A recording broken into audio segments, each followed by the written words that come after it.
আমাকে গ্রামের একজন মহিলা বিধবা হইতেছে, আর আপনি কামরূপ কামাখ্যার জঙ্গলে নেংটি পইরা ঘুরতেছেন। ভূতচন্দ্র সিদ্ধ কিং পুরুষাসুরা। আমার থমক খায়া বগাউজা খানিকক্ষণ থমেরা থাকলো, তারপর কইল তোমার মোবাইল লাউড স্পিকারে দাও, তারপর সাপে যেখানে খাপলা দিছে সেইখানে চাইপা ধরো।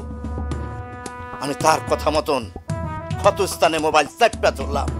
বগাউজা সুদূর কামরূপ কামাখ্যা থেকে মন্ত্র পড়ে, আর আমরা এই গ্রামে বৈশা মোবাইলে তার মন্ত্র শুনি। 1.5 ঘন্টা ধরে মন্ত্র পড়ে। শ্রী পাপা পৌষপদন্ত্র সর্ববৃক্ষা দশমাসী বাক্যসা ইতিবং সর্বমনাবিধিমন্ত্র কথাতে আদৌ বৃক্ষরঙ্ক ততুদন্ত চাবি মন্ত্রে ওম বেতালাশ্র বিশেষাশ্র শরীর শ্রী পাপা পৌষপদন্ত্র সর্ববৃক্ষা। আজীব কারবার। 1.5 ঘন্টা পর পচা বর্মন আস্তে আস্তে চোখ মেলল।